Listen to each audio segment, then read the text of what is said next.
How to fix Shatterline Error 01-123. 1. Ensure your router offers safe internet connectivity. Update firmware or use an advanced router if you can.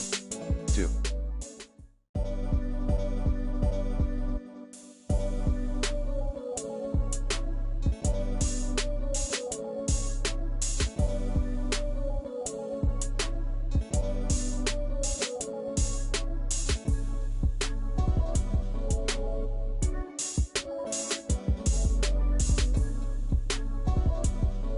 Temporarily disable your antivirus program or can allow Shatterline.exe through Windows Firewall.